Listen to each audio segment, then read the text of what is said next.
ಓಂ ಮಾತ್ರ ನಮಃ. ಧನಸ್ಸು ರಾಶಿಯವರಿಗೆ ಆಲ್ರೆಡಿ ಮದುವೆ ಟೈಮೆಲ್ಲ ನಡೀತಾ ಇದೆ, ಒಳ್ಳೆ ಸಂಪತ್ತಿದೆ. ಮುಂದೆ ಜೂನಲ್ಲಿ ಗುರು ಇರೋದಿಲ್ಲ. ಏನೇನು ಮಾಡ್ಕೊಳ್ಬೇಕೋ ಇವಾಗ ಮಾಡ್ಕೊಳ್ಳಿ, ಆಯಿತಾ. ಹಾಗಂತ ಅದು ಟ್ರಾನ್ಸ್ಫಾರ್ಮೇಷನ್ ಟೈಮ್. ನೀವು ಮನೆಯನ್ನು ಚೇಂಜಸ್ ಮಾಡ್ತಾ ಇದ್ದರೆ, ಮನೆ ಒಳಗೆ ರಿನೋವೇಷನ್ ಎಲ್ಲ ಮಾಡ್ತಾ ಇದ್ದರೆ ತುಂಬ ಒಳ್ಳೆಯದಾಗುತ್ತೆ.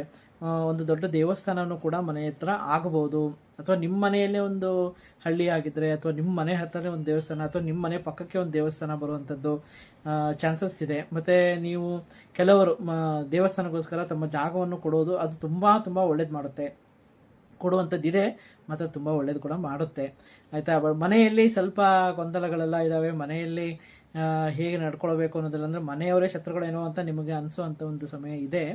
ಆದರೂ ಅದೇನು ಭಯ ಪಡಬೇಡ, ಯಾಕಂದರೆ ಸೂರ್ಯ ಕೂಡ ಅದೇ ಮನೆಯಲ್ಲೇ ಕೂತ್ಕೊಂಡಿದ್ದಾನೆ, ಒಂದು ಒಳ್ಳೆ ಸ್ಥಾನ ಕರ್ಕೊಂಡು ಹೋಗ್ತಾನೆ. ಇನ್ನು ಅನ್ಕಂಫರ್ಟೇಬಲ್ಲು ಇದೆ ಮನೆಯಲ್ಲಿ, ಅಲ್ಲೇ ಇರಬೇಕು ಮತ್ತು ಅಲ್ಲಿ ಇರಬಾರ್ದು, ಎರಡೂ ಥರ ನಿಮಗೆ ಅನಿಸುತ್ತೆ. ಮನೆಯದು ಸಂಬಂಧಪಟ್ಟು ತುಂಬ ನಿಮಗೆ ಬೇಜಾರುಗಳು, ಈಗ ಮಾತುಗಳು, ಚುಚ್ಚು ಮಾತುಗಳೆಲ್ಲ ಬರುವಂಥದ್ದು ಇರುತ್ತೆ.